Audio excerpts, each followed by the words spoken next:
So just the nature of the work is such that there is hazard built into it. I think it needs to be addressed more than it is, which is one of the reasons that we talk about it. I think that that more planning needs to go into the approach that you're going to take. When the approaches could trigger violence. So I think just getting those stuff on the radar screen and saying there are some hazards associated with the profession, and there are some situations that you can control. Rules, a couple rules that we've come up with, and these are rules that guide our thinking in the cases that we manage. Rule number one is that each case is different. Sounds obvious, but boy, when you start managing a lot of cases, or you start getting a lot of cases, they start to look the same. And it's real easy to fall the trap and say, this is one of those cases, and here's my answer to that one, and not think it through. You literally have to tell yourself, this is a unique case. Sometimes you have to ask yourself the question, what is unique about this case? And you'll find it. You'll find it. Because it is easy over a number of years and mountains of paperwork to start looking at us versus them kind of a thing, or the paperwork is an entity unto itself. And so in the presentation, I spent a fair amount of time talking about the stakes, that the stakes are high, that there are people's lives that literally are at stake, and people's livelihoods are at stake, and the well-being of their children are at stake. And it's a good habit to get into, of asking yourself questions.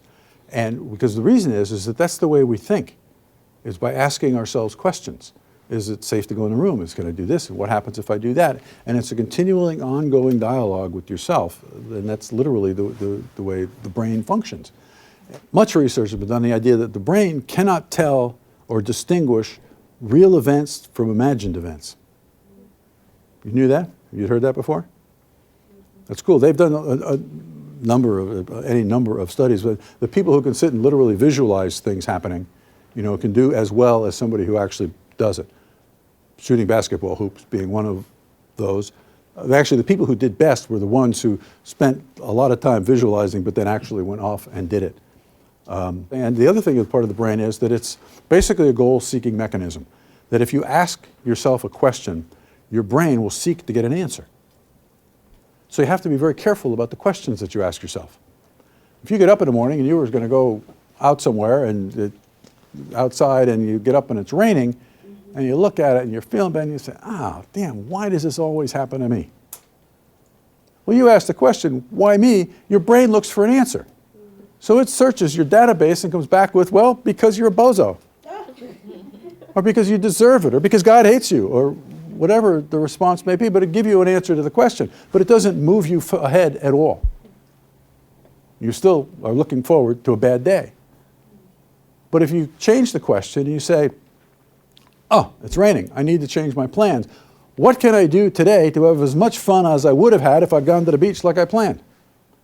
Now all your brain power goes to, what can I do that's as much fun as that? And you'll get an answer. You say, well, you can do this, this, or this. You always had like those before. So you have to be very careful about the questions you ask yourself. And so when you say, what's different, you ask yourself, what's unique about this case? What's unusual about this case? Why is this case different than 100 others that look just like it?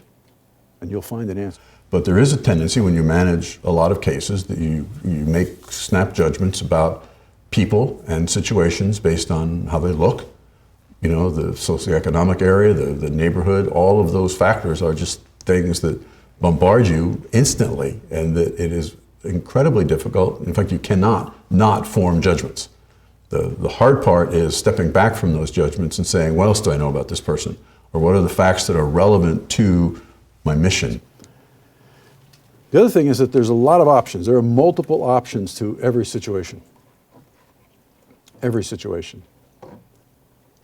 And it's real easy to jump into organizational protocols and say, here's what we do in these kind of cases. We do this,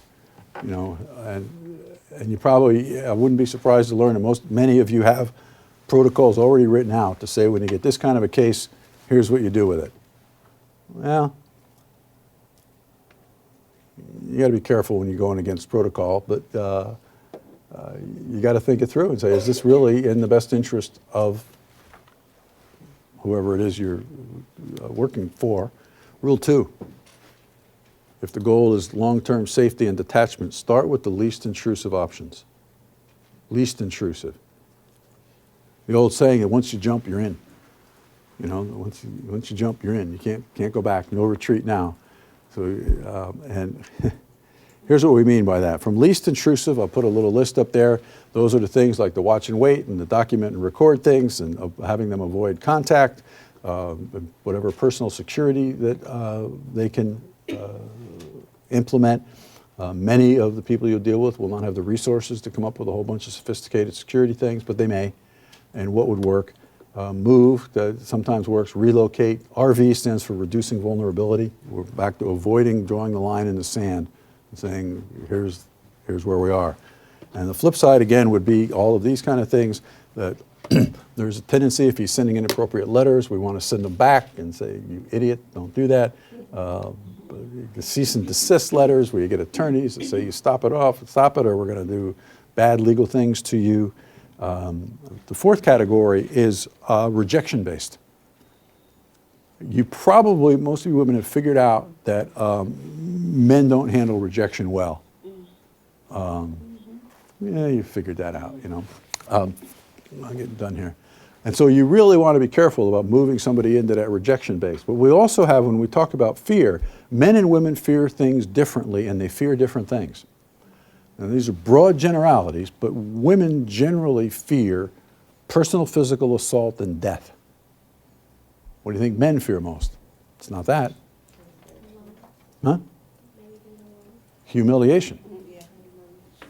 Generally in front of women. And I mean, you look at many of you know it to be truth because you've seen it. You take some gang member, local gang member, who's 4'9", and you embarrass him in front of his girlfriend on the streets. You have a fight to the death on your hands. I guarantee they will die in the streets before they will suffer that humility. Guarantee it. But what men fear most is not death, but public humiliation. And you look out through human history about all of the crazy things that men have done because they have been humiliated. And that whole concept of saving face and not being humiliated, I mean, entire cultures are built on it. I mean, entire cultures. Maybe probably half of the world's population is built on that whole idea of saving face, that you have to, you know, fall on your sword before you bring disgrace to the family. And so now we've taken what was a very private rejection and we've made it very public because we've served them with these papers and say now the world knows that you're a bozo and that I've dumped you and we're done. Changes the whole dynamic of the thing. And there's much you can learn, obviously, in doing your homework on cases. But it's a big deal. So it's a big decision to make anytime you're going to put any kind of intrusive things, whether it's, again, sending somebody out to talk to them, same kind of a concept, that it is now a public humiliation.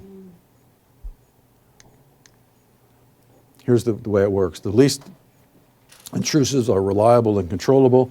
The most are unreliable and uncontrollable and unpredictable. And so the whole caveat of that little talk is before you do it, just know what you're doing. Understand what's going on because it could escalate it and think it through. So just the nature of the work is such that there is hazard built into it. And there are some situations that you can control. And so in those situations, maybe you want to choose your location better.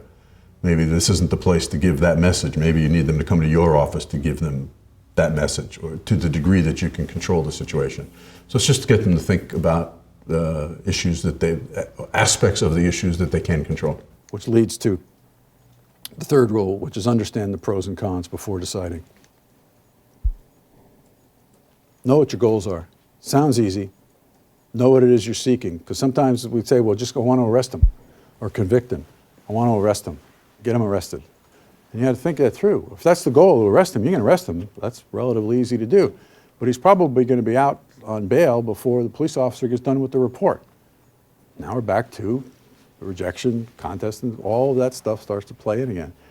But there's also buying time. Sometimes the goal is just to buy time. Sometimes you just need to get creative on how you do that.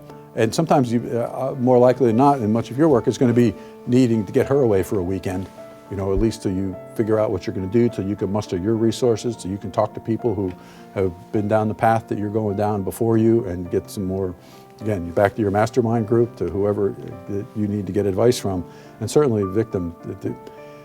It's so easy, and I can't express it enough. It is so easy to get sucked up into the system yourself with all of the busy work, all of the day-to-day stuff, that it's easy to lose sight of the safety of the victim.